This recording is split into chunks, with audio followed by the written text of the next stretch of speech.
So right now, the top post on r all of Reddit Yeah. is is a post by it's a post in gaming, which I've never seen. I know gaming is a very popular sub, but I've never seen gaming be the top post in all. And it's a post from a guy who had charges that were fraudulently done on his PSN account, and if they charged $500, and he tried to get a refund, and they refunded like a third of the money. And then he called to investigate why it was only a third. And they gave him this crazy runaround. And they basically convinced him that he had a sub account made under his main account by this hacker, basically. Okay.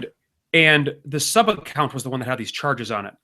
So the guy that he talked to at Sony convinced him that he needed to ban this sub account so that no more charges could be made from this sub account.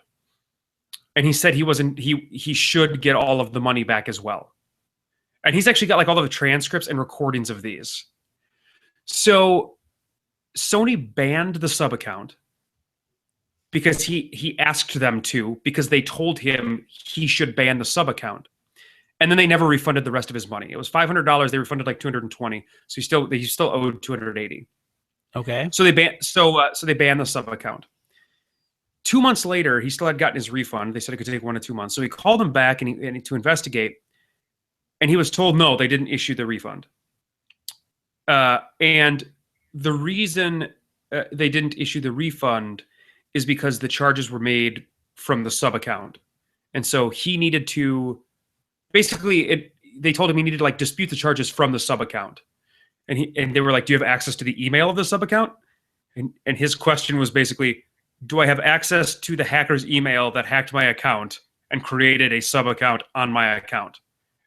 And the guy said, yes. And he said, no, I do not have access to that email. And he said, well, in order to get into that account and now issue a refund, we need to unban that account because that account is banned. And he said, yes, the last time that I called, you told me to unban the account. And they said, well, you're going to need to have access to that email so that we can unban your account. And he said, wait, so can anybody unban an account? And they said, no, anybody can ask for an account to be banned, but only the person who owns the account can ask for the account to be unbanned. So after that, he was then told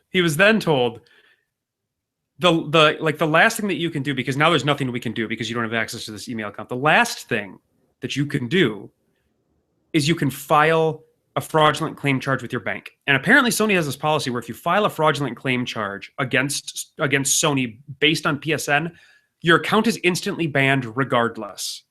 Like that is just a flat, your account is banned regardless of what's going on. And he called and he apparently knew this. And so he called before he went and did any of this. And he said, so the sub account will remain banned because that is where the fraudulent charges were. Is that correct? And he was assured by the guy he was talking to and his supervisor that yes, only the sub account will be banned. Your other account will be fine. So he files the fraudulent claim charge. And I bet I know where this is going. And then he tries to log into PSN 4 days later, and lo and behold, his main account is banned. And now he has no recourse to unban it. To top it off, Sony disputed the fraudulent claim charge and won against the bank. So they claimed that he was using his PSN account the day that he called in to file the fraudulent charges, to tell them about the fraudulent charges. As in, he logged on to his PSN account that day that he called them to tell them about his PSN account, which he had just like investigated. And so their argument was that because he was using his account that day, it's most likely that he was the one that made those charges. Now, the even better part is that they supplied the IP address from which the charges were run. And he punched the IP address into like an IP address find, and it was located in Aruba. On the dispute that Sony made, they put an IP address from which the charges were done. And when you investigate that IP address, it is in Aruba. And he still lost the case and did not get his refund.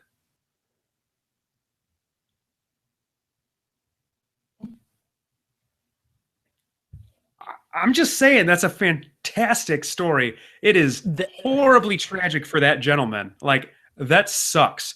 But won't that affect his credit? I'm sure it will, because I think when you file fraudulent charges, I think it does affect your credit. Well, maybe not. I might just be making that up.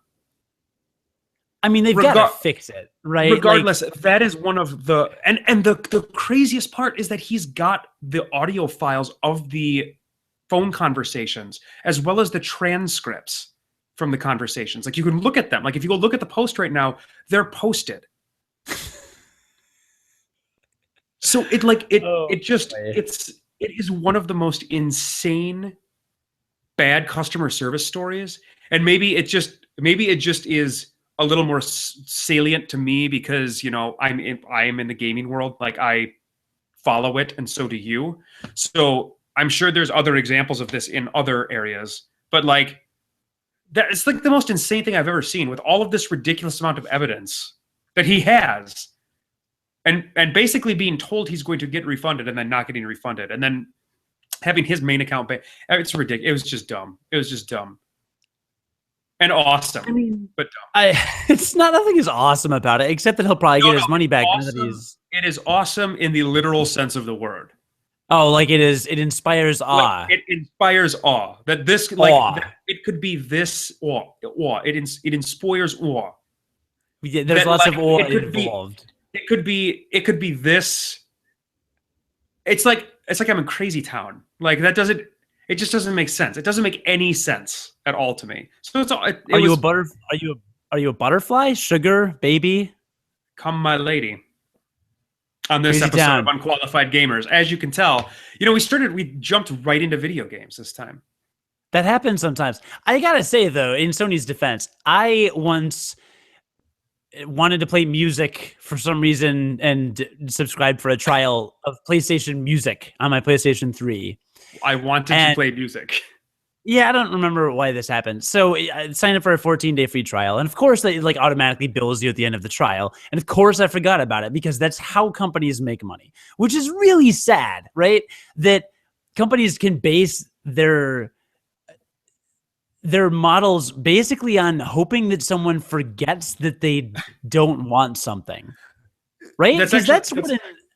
I have a $3 recurring charge on my credit card every month for the MLB Network's audio pass that allows you to listen to any baseball game during the season.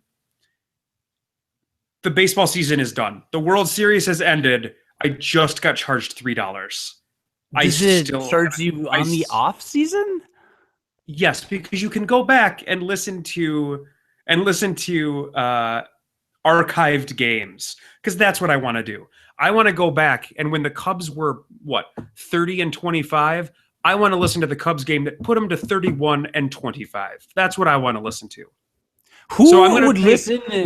I'm going to pay $3 a month for that privilege, because I'm going to completely forget that I get to. I look at it every freaking month, and I'm like, I got to cancel this. I got to cancel this, and then I don't cancel it.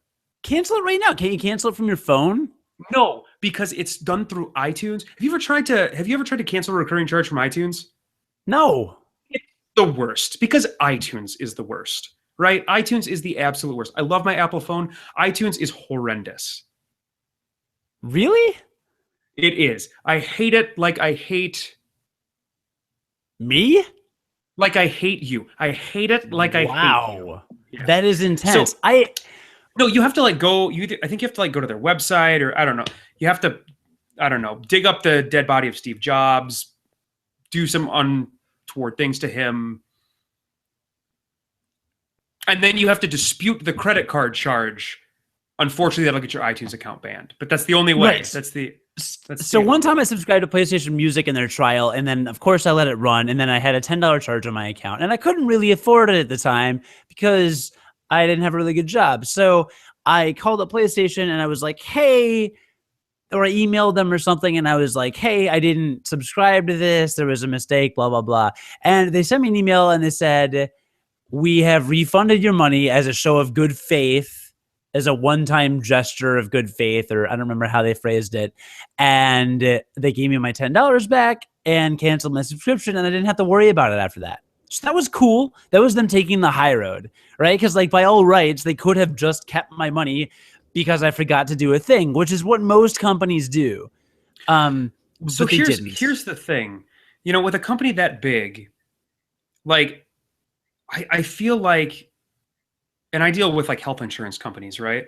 With a company that big, I feel like there's a chance that when you make that phone call about a very important thing, like $500 that shouldn't have been charged to your card, and when you make that phone call and try to work that issue out, if you get the dumbest customer service agent that exists within that company, you might get screwed.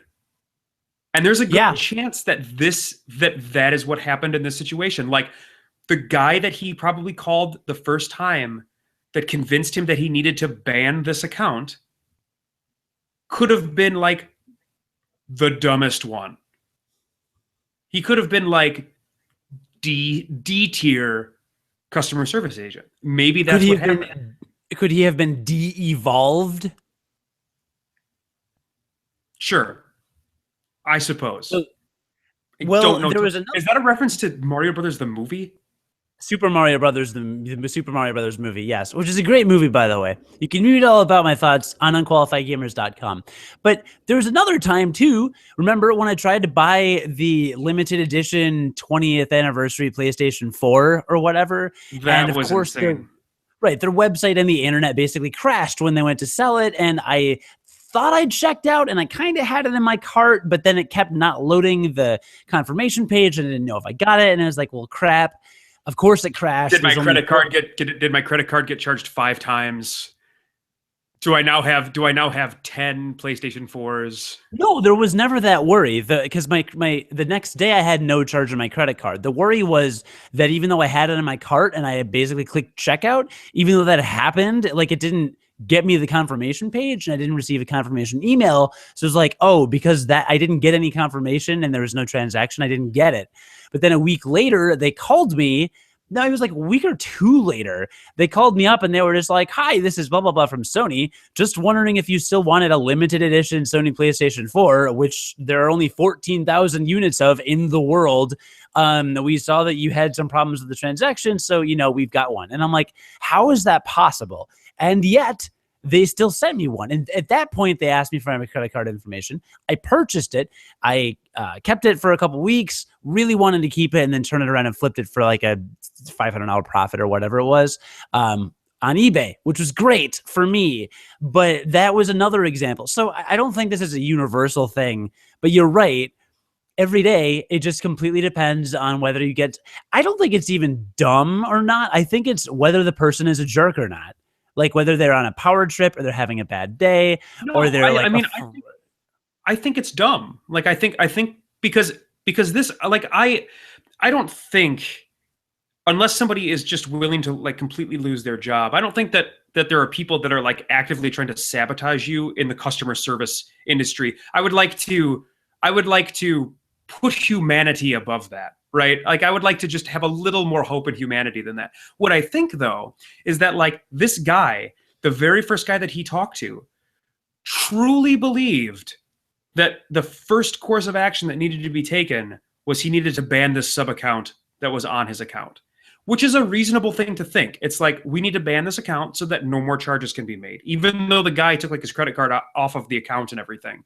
Like it's a reasonable idea to your average person to be like, yeah, actually, no, you need to ban this account because I don't want anything else happening with it, right? Sure, like that all makes sense. However, with the ridiculous complexity of these organizations and the way that like, their policies towards the PlayStation Network are, like, this guy might not have known. Obviously, this guy didn't know that if the charges haven't been refunded yet, once the account is banned, it's their policy to never refund the charges, which is what the policy is. Because had this guy known that, he wouldn't have convinced the person who had these charges fraudulently against him to ban the sub account. Because then at that point, there is literally no way per Sony's policy for them to refund him. Right? Does that make sense? Yeah, and he was very dumb to convince him to do that. Because again, to your average person like you and me, you would want that account banned immediately to prevent further charges.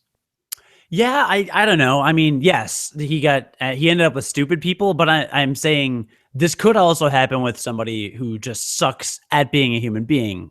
And I've seen that happen many other times at many other places. Like when I contacted Sony and I was like, hey, can you give me my money back for the subscription I don't want? I could have gotten somebody that just didn't feel like giving me the refund.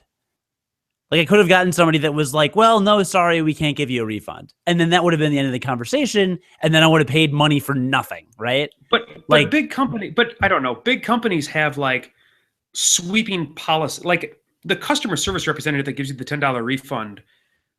They're not the one that are legislating for Sony. They're not the ones that are creating the internal policies that are providing you the opportunity to get your $10 back. They're just going through the policies and being like, can I do this? This says, yes, I have to do this. Then I will do this. If they don't know those policies, that's where the problem comes in. That's where they say, no, I don't think I can do this.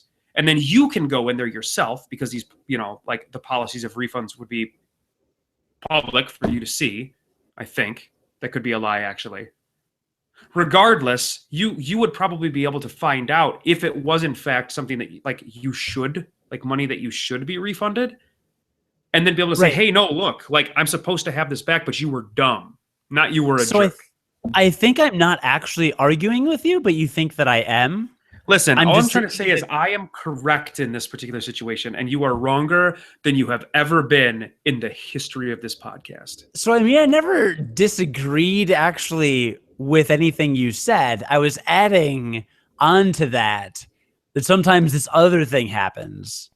Folks, thank you for watching this episode of Unqualified Gamers, a video game podcast. So can we actually talk about what we came to talk about now? Why did you start talking about Reddit at the top of the episode? Who does that?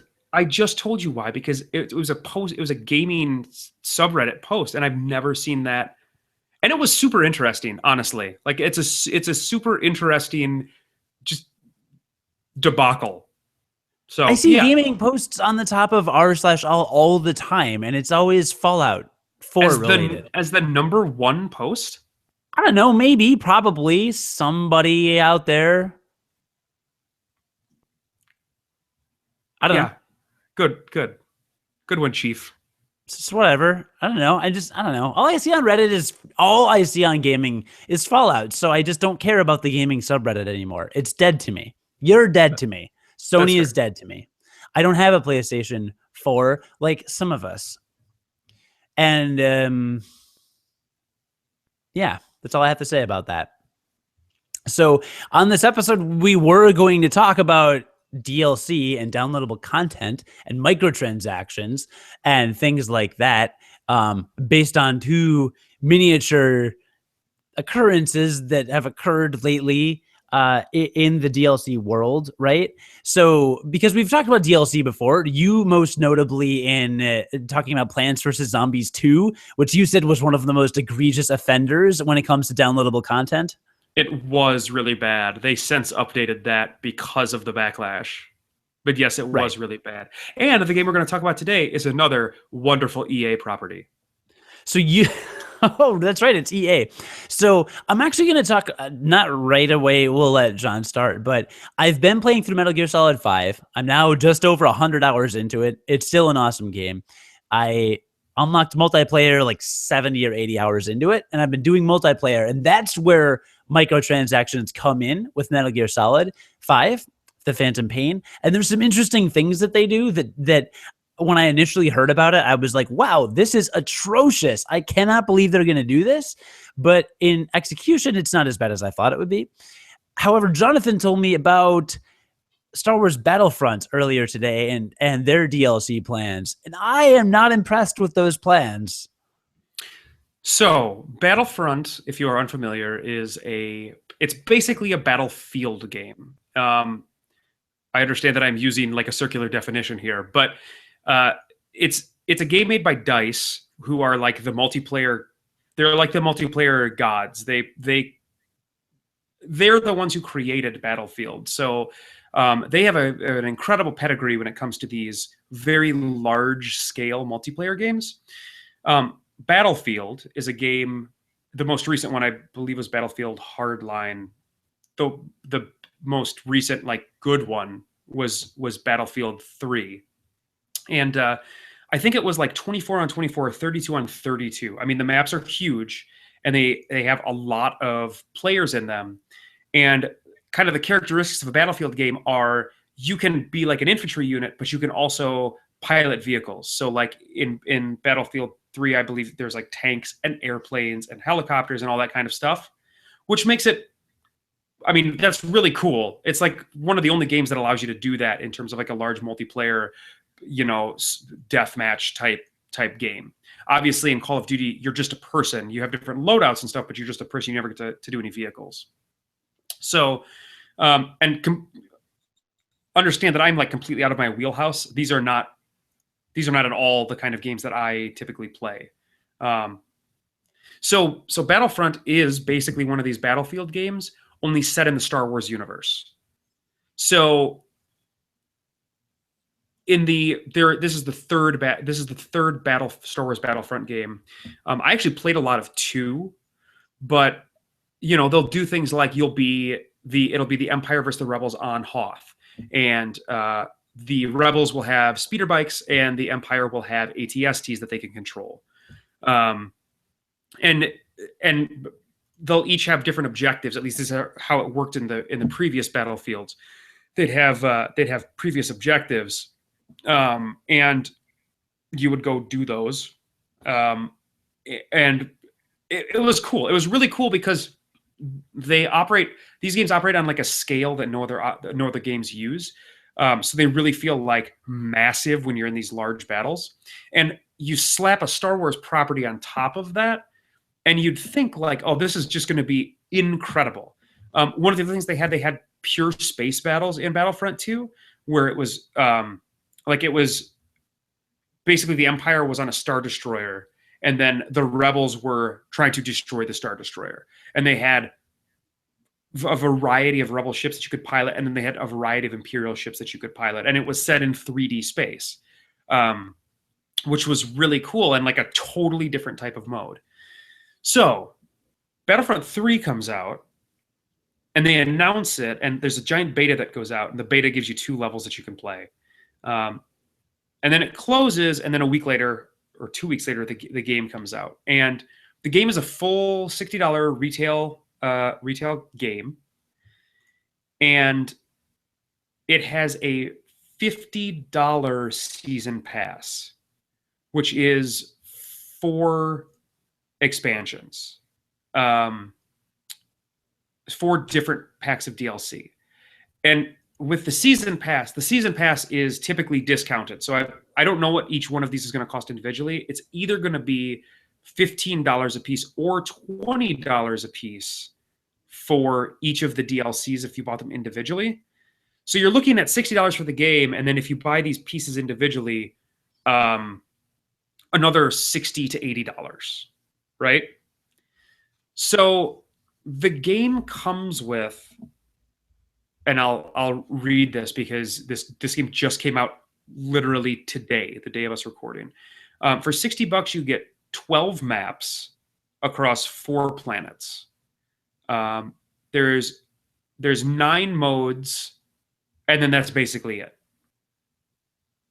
9 modes feels like a lot, but from what I've read, there are some that are very similar to others, and some that are pretty across the board not worth playing from the different reviews that I've read.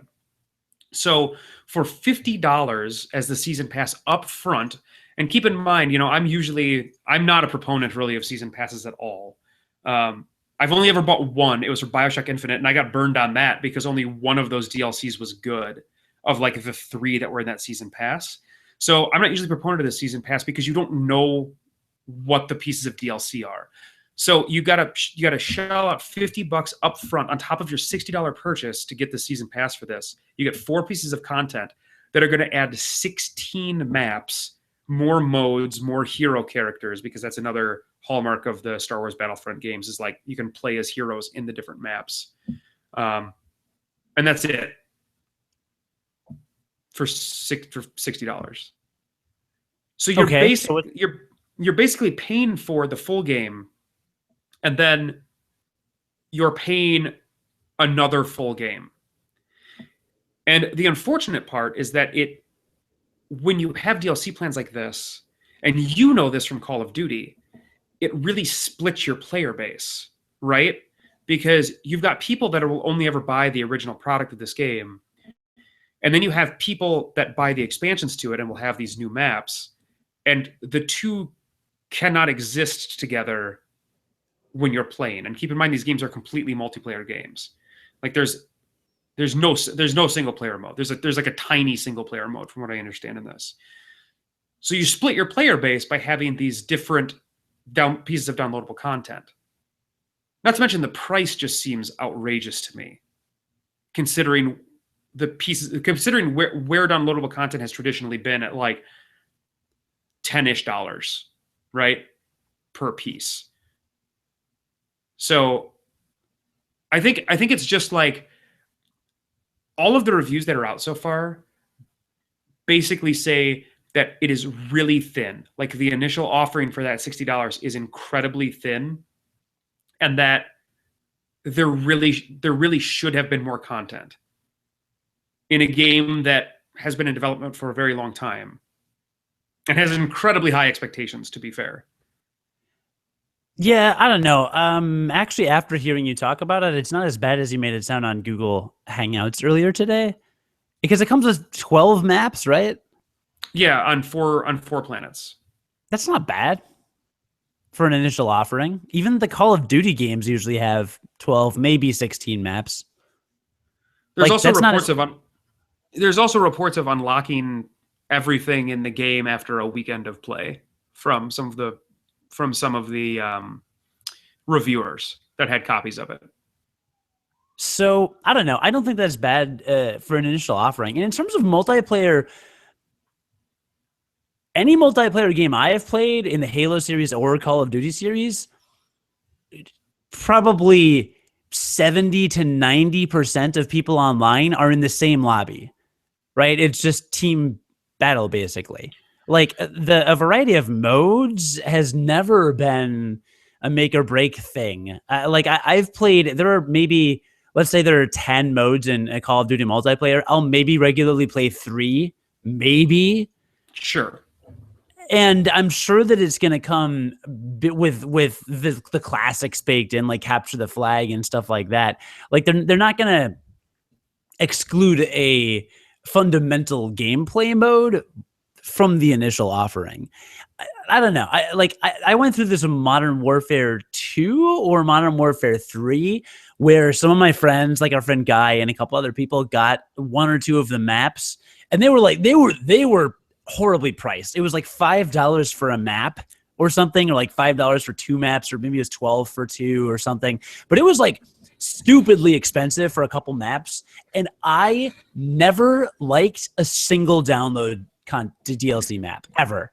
I've never liked a DLC map in any Call of Duty game. I don't think I've purchased any for any of the Halo games, but I know I have for Call of Duty, and I hated them all. So yeah, I don't know. I mean, this allowed a lot of variety. But that's even worse then, though, to me, because that means that there's complaints that there's little content up front in this game, and if you've literally never played downloadable maps that are good, and a similar thing happens with this game, that means there'll never be good content. There's never going to be an increase of good content in this game. Now that's obviously But I mean, making like a wild stretch. I have not played a lot. Like, I mean, to be fair, like I'm saying I've played a small handful of DLC maps ever from one game series.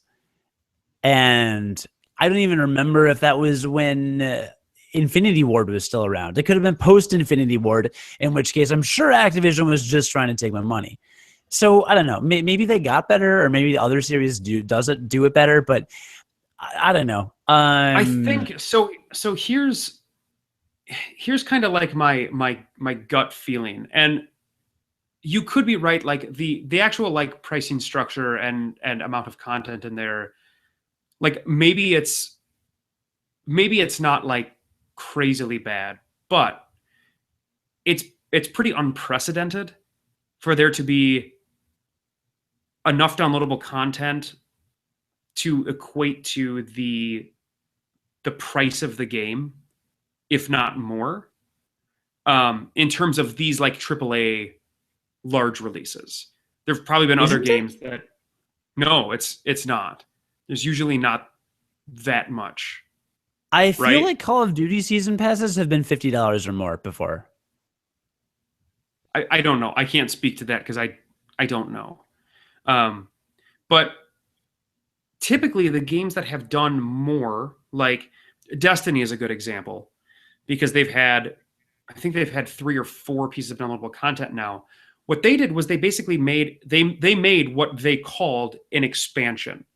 Their most recent expansion was the Taken King, and it was an actual boxed product that you could buy, as well as obviously a digital download that you could buy. But they framed it in a way that also framed the expectations around it as well. Because as like somebody who plays games and buys games quite a bit, like when you hear expansion for a game, you think a large chunk of content, like something that is so significant that it doesn't fit into your standard $15 DLC price model, right? Right.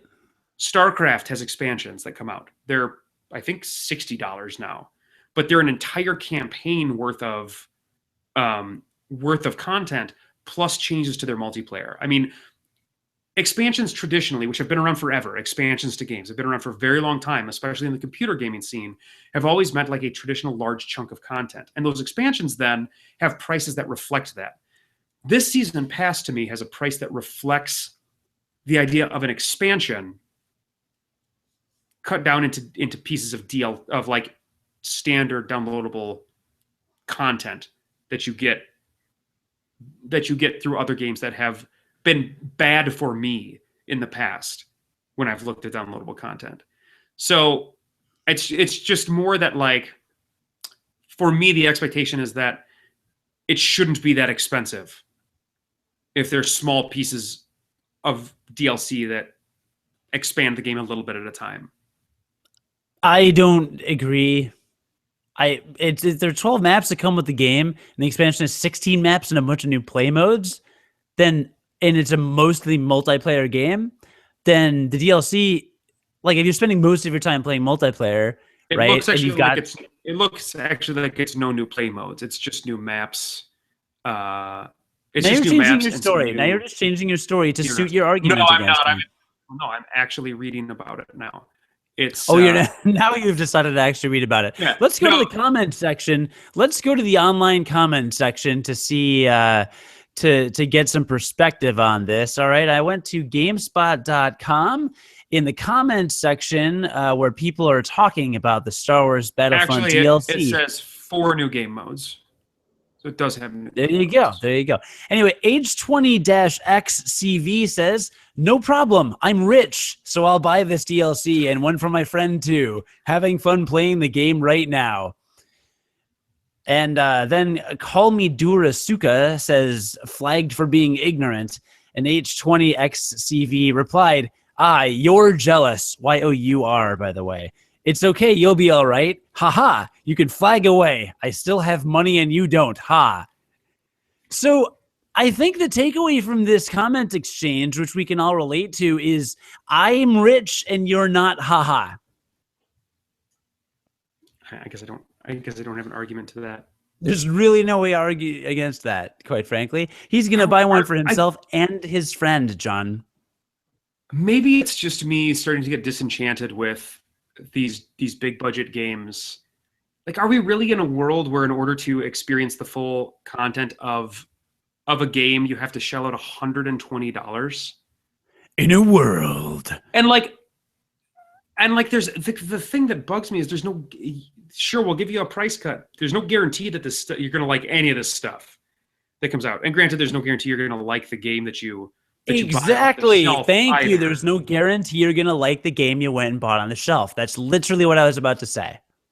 Yeah, so there's no guarantee of that either. You do have options, though, with things like demos to at least give it a shot beforehand. Obviously, but there's no guarantee that you're going to like the DLC that is going to be released for the game. And that's non-returnable, exchangeable, whatever. I just think you're old. Maybe that's it. Just it seems like a lot of money to me. I mean, it seemed like a lot of money to spend $20 on Gone Home when it came out, but that still happened. I didn't bitch about it and ask for a refund. Actually, you did bitch about it. I did not ask for a refund, so you're only 50% correct, which gives your argument an F. That is an F. That's an F. I mean, we've talked about this. Sometimes you pay more for games that give you less enjoyment, and sometimes you buy an indie game for $5 that gives you hundreds of hours of enjoyment. I mean, I almost gave Sticky Tower Defense or Sketchy Tower Defense. I almost put that in my top games of the year over Pokemon Y. Well, look at Rogue Legacy. Rogue Legacy is so good, and it was $12 or whatever it was. And holy crap, did I play that game for a very long time. And it's so good, you know? Shovel Knight. And the thing about a lot of people with multiplayer games is that they will play it into the ground for a very, very long time. So, I mean, for some people, they're going to get the Star Wars Battlefront and they're going to play. That's going to be their weekend. That's going to be what they do with their friends. I mean, I spent probably over 100 hours multiplayer with the Call of Duty series with my friend Guy and some of his colleagues at GameStop at the time, because they would just like play pretty much every night, and they would ruin everybody totally, and I would just kind of be on their team, occasionally picking up kills, which always felt good. But like, it was the thing. It was like a club or like a team thing, and it was a very collaborative kind of deal. And like, I think $120 will be worth it to some people, and I think some people can afford it. So I hope that the company producing this game isn't just going to phone it in, and I hope that the DLC is not going to suck. But I think that's up to them to get this value. I mean, you could make a similar argument about game shipping too early, like how Fallout 4 is full of bugs, and in 6 months it'll be great, even though it's already really fun for a lot of people. I don't know. It is a trend in the gaming industry that's a little distressing, but like, I don't know. I think at the end of the day, we vote with our dollars, and I mean, I'm not going to buy it. You're not going to buy it. I don't know. If other people are buying it, then that means game makers are only going to do what they can get away with. You know what I mean? Yeah, and obviously these are working for their work. It's working. Like, the DLC plan is working because they wouldn't do it. They wouldn't do it if it wasn't making them money, right? Right. So yeah, I understand that. It's just, you're right. You're probably right. I'm just old. Like, this isn't. I will say that DLC for games doesn't seem as insidious to me as like in-app purchases, which to me seem a little more frightening, because there's a certain amount of money that you can spend on Battlefront, right? You can spend the $60 up front, and then you can spend the $60 for the season pass, and then you're done, or $50 for the season pass, and then you're done. Like, you're going to get all the content. You will then literally have all the content. You don't have to worry about anything else. But then there are games, and obviously phone games are the worst about this, You've got games that have in-app purchases where you can spend an unlimited amount of money, where you can spend $100 for the million crystal rubies that are, the luxury currency, and you can go through all those and then you can do it again. Like, you can spend more. And these are the people that are spending hundreds of dollars on like Clash of Clans and Candy Crush. Candy Crush. Right. So those to me are, I think, a little more insidious. Yeah, I agree with that. Were you trying to transition into me talking about Metal Gear Solid 5? You screwed that up so bad. I lobbed it to you. Did you? I did. How did I screw it up then? I caught it. You brought attention to it. I always bring attention to you are the worst. That's why I'm such a good broadcaster, because I call attention to all the transitions. And since Jonathan so neatly set up the next segment by talking about microtransactions within games, which is also a thing that can happen in Metal Gear Solid 5, which I was planning on talking about anyway, now is my opportunity to begin talking about Metal Gear Solid 5 and said microtransactions in what I like to call the second part of this podcast, episode, show. That is an apt name. Thank you. It's not, however, an app name, which is because it's not an application. See what I did there? Good. So I've been playing Metal Gear Solid 5, and there are in-app by the game, but it's limited. Like, you can spend these things called MB coins on building bases, like forward operating bases, which I'll explain in a minute. But you can only build, like, and I don't remember the exact number, between 6 and 10. You could spend, I don't think you really could spend more than $100 on microtransactions, which is a lot, but it is a cap. Like, there is a finite utility to these MB coins. It's not like you can continually get stuff insofar as I've gotten in the game. Then again, I just reached chapter 30 of the game, and I understand there are at least 40 or 50 chapters. So I don't know. I didn't unlock multiplayer until after chapter 20, and I was like 70 hours into the game. So maybe I'm wrong, but at this point in the game, and in fact, this microtransaction thing wasn't even introduced until multiplayer came around. So I don't know. Does that seem like a reasonable cap around $100, or any cap, or does that still bad? I don't know. I mean, I didn't put a figure on it. It's just the idea of being able to spend small amounts of money in a way where you may not be paying attention to it, to add up to very large sums of money, is, I think, the worrying part of the model. Like, if you can pay like $2, to like quickly finish your forward operating base or whatever, and you do that, like 10 times, suddenly you've spent $20, and obviously there's probably other things you can spend money on too. Yeah, I don't think it's that bad. It's more just the idea, and maybe in this game it's not, but there are many games where it is bad. Yeah, and those games where it is bad that are popular are making a ridiculous amount of money. Yes, that is true. Well, let me tell you how the microtransactions work, and how it's actually not as bad as I thought it would be.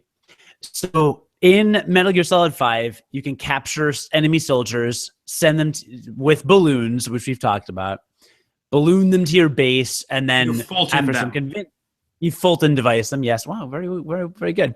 And once you Fulton them to your base, your staff convinces them to join your army, and then they're in your private forces. Great. Later in the game, you kind of reach capacity, because you can only have so many hundreds of people in your base on the ocean before it's full. So they say you should construct a forward operating base, or an FOB. This base is essentially just like your regular base, only you can put more staff on it. And you can also infiltrate other people's forward operating bases, and they can now infiltrate your forward operating bases. And this is where TLC comes in. So you get microtransactions and multiplayer come in. So all right, cool. Put a couple hundred guys in the 4-hour operating base. Great. I can now attack other people's. They can attack me. It's great.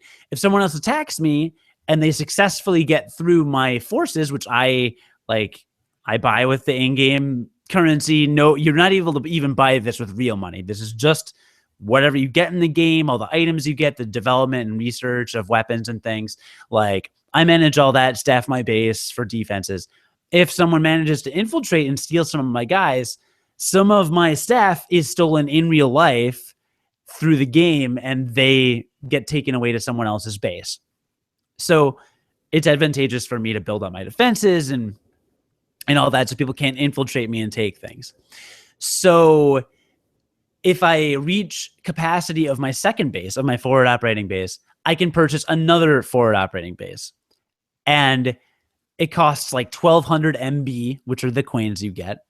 And that's about $10. So if I capture another few hundred guys and both my main base and my forward operating base are full and I want another one, or if I want to be able to do things more quickly, like get more, send more people on missions and all this and staff a third base, then I can either pay for it, or as in many games, you are gradually given MB coins for free. The Metal Gear Solid 5 online community is actually very robust. Every time you turn on the game, it logs you into their servers and tells you about like weekly challenges and weekly missions, and play more multiplayer and win 50% of your matches, and you'll get an in-game currency bonus, or you'll get bonus MB coins. And so I've got a few hundred MB coins. I don't know if I'll ever get enough for free to afford a full forward operating base, but I'm getting them. Like, it's possible to get a second FOB with the in-game currency. So that's where that comes in. That's not that bad, right? What does an FOB? So you get one FOB for free. What is like getting more? Like, what do more FOBs do? Just make you have more people? Yeah, it would substantially increase the number of staff you can have.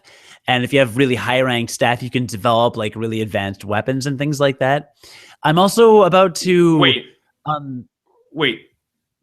So can you develop those weapons without getting another FOB? I think probably, yes. Realistically. Yeah, realistically, yeah. The thing is, they scale up. There's no weapons or anything that you absolutely have to have another FOB for, you're saying? I don't know, but I don't think so. Okay. I really don't. It's hard. I don't know exactly what my capacity. So they rank. So we'll put it this way: research and develop. Your research officers are the ones that let you develop further weapons, and every officer you capture is ranked E through S plus. So you start the game, all the soldiers you capture have a rank E or D for their skills. Now I'm far enough in the game where I can get A++.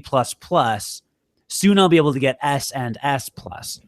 With my staff at like 2/3 capacity, let's say, maybe half to 2/3 capacity, I'm only at R&D level 40-something. There are weapons that require R&D level 70-something. If I continue to capture low-ranked staff, which is what I have currently, and I reach capacity, I don't think I'll reach that level. But I think that if I start capturing S and S plus soldiers, then that'll accelerate my skill, and I'll be able to afford that research level that gets me the most advanced weapons. Maybe there are super advanced weapons in the game where you have to have like R&D level 500 or something insane that's not possible without several FOBs, but I don't think that's the case. Nothing so far has indicated to me that it has that sharp of a spike up at any point in the game. And if it was, it would effectively be content behind a paywall then. It would be, but I haven't read that anywhere. I haven't heard that, and I don't think that it would be. I'll update you if it is, but we'll assume for the sake of this conversation it's not. There's also a projectile weapon that I should be able to start developing after the next mission that I won't specify because of spoilers. I want to avoid spoilers, but that could come into play with the DLC as well. But anyway, this is just like very top level, right? It sounds pretty innocent. It sounds innocent enough. It's almost appealing enough for me to buy one. But then I was like $10. It was like $10 or $11. I'm like, I don't need some $10 on a base. If it was like $5 or how many FOBs can you have? You can have up to, I think it's like 6 to 10. I know it's at least 4 or 5 more. So again, you could spend, and they vary slightly in price. They're like between 1,000 and like 1,300 MB coins. So you could spend about $100 to develop them. I'm guessing maybe a little more, but it's not exorbitant. And again, that sounds innocent enough. It's one of those things that's like tempting. If it were $5 or $6, like I said, I'd buy it, but whatever. Here's the part that you're gonna love. So because people can steal your guys when you connect to the internet, then maybe I'm incentivized to not connect to the internet, right? Because then no one can steal my guys, right? Is it that simple? It should be that simple. Well, anyway, they released a patch or they updated it or something, or maybe it was in the original game. I don't know. But at some point, they made the decision that like even while you're offline, basically CPUs will automatically kind of occasionally raid your base. So you have to keep up the defenses. So whether you're connecting to the internet or not, your FOBs are constantly being raided, which is fine. And you don't want to lose your guys, which is fine. So you can buy insurance for your FOBs. In the event that someone infiltrates your base and captures a bunch of your guys, you're insured. So they don't actually get captured and everyone's happy. The guy, steals you guys and then whatever. Insurance costs MB coins, which is real money.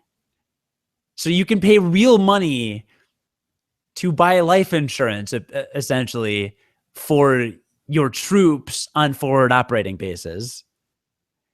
And that is a daily cost.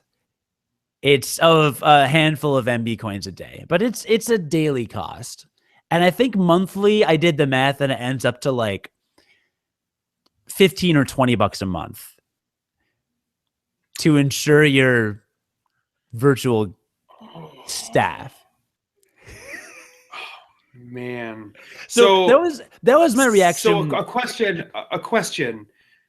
When you're online and you get invaded, are you given the opportunity to go in and also help defend your base, or do you just have to rely on your defense? So then they made the decision that, oh, your base is going to be attacked when you're not there. And you say that's okay? Like that seems real jerk. Like because if you're, I don't know. Because then you're obviously they're very much incentivizing then you to buy this insurance. Yeah, I'm not sure why they designed it the way they did, because it'll show me. I know why they designed it the way that they did, and so do you. Like you don't. I guess I do now. Yes, you absolutely do. But that is garbage. Like that's really crappy. Well, but however, and that was my initial reaction as well. But I must say, I was initially very worried about this, and I left my game. I didn't play my game for like 2 weeks. Nothing happened. I lost no significant forces. I think it showed me a list of like attempted infiltrations, and there were 9 or 10, and I had won all of them, but like 1 or 2. So I occasionally lose a couple guys, but honestly, in my opinion, I'm not great at the game, but this is just my opinion, but it's not super easy to infiltrate these bases, even when automated, because like automated CPU versus, it sounds easy, but like it is not. Because once you get even a nominal amount of upgrades, like security cameras and like drones that fly around and decoys and landmines that are planted on your base, like there's a lot of stuff that you get. And once you get that, and there's like 20 guys, and if you set off one alarm, like they're a lot smarter than main game CPU as well. You have a much shorter reflex time. They have way better sight. And if they put high-ranking officers, like A+ and A++ officers on the base, and you run into one, like they'll mess you up. And they also equip the weapons that you've developed. So I just set my defenses really high and I've been fine. And it hasn't affected the gameplay whatsoever. So I don't know whom the target for insurance is. Maybe it's people that are just really paranoid, or people who don't understand at all how to set their defenses or whatever. But like, I just haven't run into any issues. And maybe that'll change once certain type of projectiles are developed in episode 31 or thereafter. But like, honestly, until then, like, I'm pretty good with it, even though I was really worried. So from my perspective, the insurance the insurance thing feels really gross to me. Like, that part feels gross. Like, I get the idea of this multiplayer sounds super cool the way you describe it. Like, I love the idea of you being able to like research these new technologies and then outfit your base with them. Like, the video game player in me says what I would want would be, if you need to make some sort of consequence, like, I guess you could like take some resources, that's fine, but you could also create a like just like a progression system in just multiplayer if you wanted to, like an achievement system or something, because it kind of sounds like just playing it is pretty fun too, where you didn't need to find a way to incentivize a real money transaction underneath. Oh, like playing multiplayer? Yeah, like there could have been a different system in place. There could have been many different systems in place that didn't incentivize you paying for insurance, which, if you were to tell that to any person that didn't play video games, it sounds like the most absurd thing ever. You are buying insurance on your forward operating bases in this video game because you're afraid people are going to attack it and take your researchers. Like, it, and I'm paying real money for this insurance. Like, it sounds crazy. Yeah, I feel like I'm taking crazy pills. Okay. But again, it has not affected me so far. Maybe if there are ballistic projectiles later in the game that are able to attack bases, I'm a little unclear on exactly what's about to like be unlocked, but I know that the ante will go up a little bit and with some of the technologies available, and I don't know exactly what that means, honestly. But that could affect things as well. So we'll see. The other really cool thing about this, by the way, is when you infiltrate a base, if you're completely stealthy and you manage to take out like all the guards on the forward operating base before they see you, which again, stealth espionage game, like if you manage to choke them all out or kill them all or whatever you want to do. And like the goal is to basically reach a point in the base. So you have to just kind of like climb your way up to the top of a platform or go into a certain room in the basement of a platform or whatever it is. If you reach that without being detected, then you get off scot-free, you get all these resources, and it's great. If at any point you trigger any alarm, if anybody spots you and you can't take them out before your little bullet time reflex mode goes off, if you get spotted by a camera, if any alarms go off, then it opens up a wormhole between you and the other player, and that player can now retaliate and infiltrate your base at will. So it's actually really cool because like there are like significant tangible stakes every time you play, and you have a 30-minute time limit. So, I mean, I usually do it in 10 or 15 minutes tops, but for some of the more advanced missions, you could take like maybe that full time.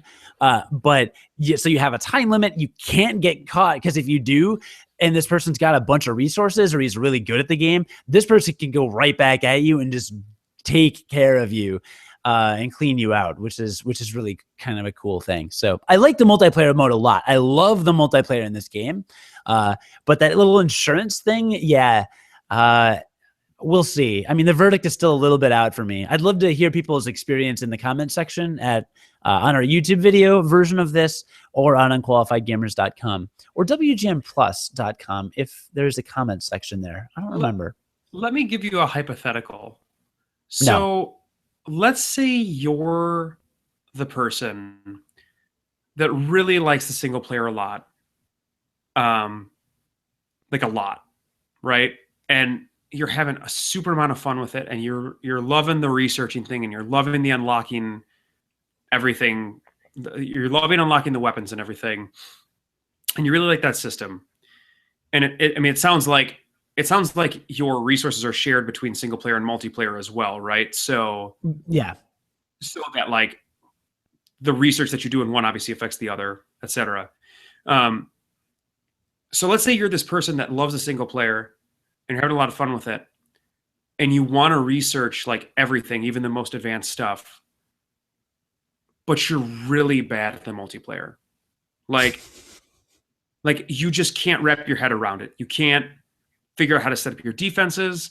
When you do get invaded, you try to retaliate and it just goes badly for you. And you're just like constantly losing in the multiplayer, and you're losing resources at this time because of that. And you have no way to opt out of it. Are you ever going to be able to research the hardest to research stuff in the game without paying money? Totally. Okay. I'm like 99% sure. Yeah, because you can capture enemies so quickly. Like it's like the invasions don't happen a ton. It's weird. There are bases I've infiltrated where there are 0 guards posted, and there are bases I've infiltrated and lost and not been attacked back. Like I think there are a lot of people that actually are inactive relatively in the multiplayer community for Metal Gear Solid 5. Doofus McStupidhead, he is terrible at the Metal Gear Solid 5 multiplayer. Yeah, and but I will. Doofus McStupidhead, like he really wants to research the weapons to outfit his Metal Gear. I have no idea if what I said is correct. I don't know if you get those. I don't actually know what a Metal Gear is. But Doofus McStupidhead like really likes his Metal Gear and really wants like the best stuff for it.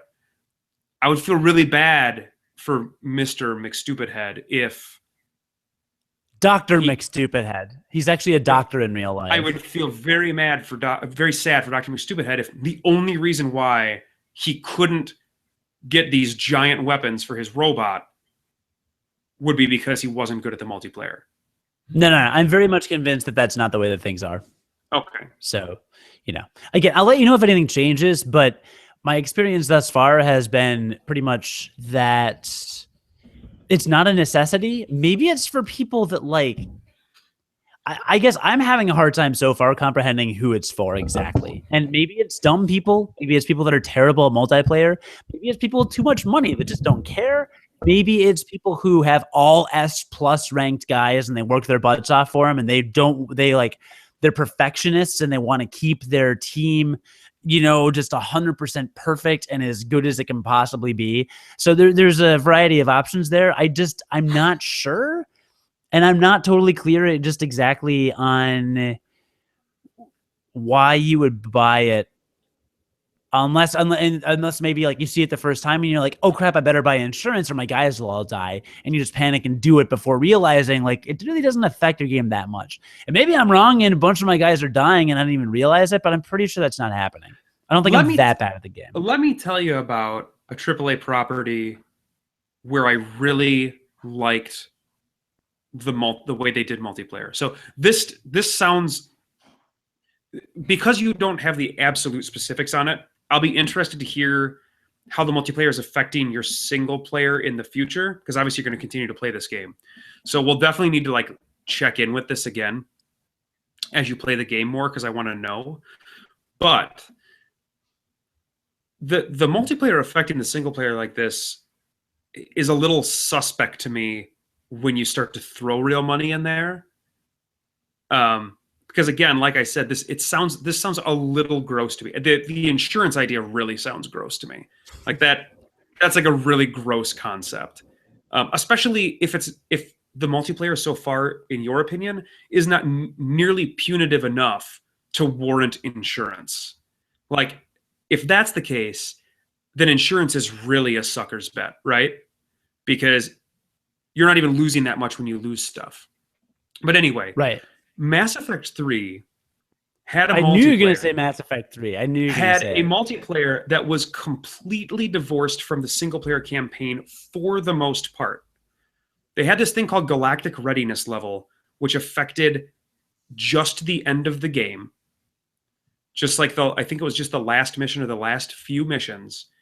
And by playing the multiplayer, you could increase the galactic readiness of the entire universe very quickly. You also did that throughout the course of the main game, and that was fine too. You could get the galactic readiness to the level to its top level just by playing the main game. It was much faster to do it through the multiplayer though. But otherwise, the multiplayer was completely divorced from the single player part of the game.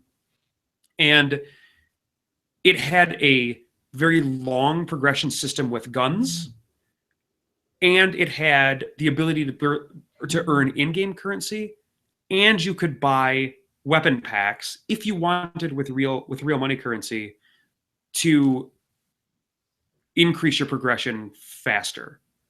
All of the DLC was free in that multiplayer mode, which was incredible. And by all reports, they made a lot of money doing that, right? And the multiplayer didn't affect the single player. Again, that's just that would be my chief concern for Dr. Stupidhead, because he's never going to be good at the multiplayer ever. So he doesn't have the option of just being like, nope, I don't want to participate, because you're forced to participate as long as you are online. Yeah, I don't know. Maybe it was a stylistic decision to make it seem more realistic. Yep, I'm sure it was stylistic. Because in real life, you need to buy insurance. That's a good point. Health insurance is a basic human right. We should especially have in the U.S. We should have a single payer. We should have a single payer system. Are you feeling right? The burden? It was probably a commentary on United States health insurance. So well done, Hideo Kojima, as always. Yep. I'm not surprised. I am going to go out on a limb here and say that I doubt that the microtransactions in the game were a Hideo Kojima decision. Fairly certain that was done by Konami. There's that too. You never know.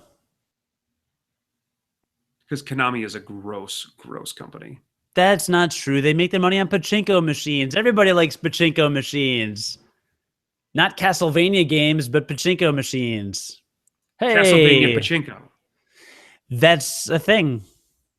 So there's that. Well, there is that. Well, this was fascinating, as always, because I was here. So there's that. But we're out of time. Kidding, we can stay here as long as we want. Maybe I'll talk about the Renaissance, the Italian or French. Which Renaissance would you like to discuss? I could have probably done a 50% better job had you not been here at all. So you can find us at WGNplus.com or on unqualifiedgamers.com. We're changing our name soon. We're rebranding. We're going in a new direction that is exciting and sexual. And you'll learn about that in the coming weeks to come that are coming soon. To come. Come. Yes. Unity. Come. Unity. Unity. Say it with me, John. I hate you.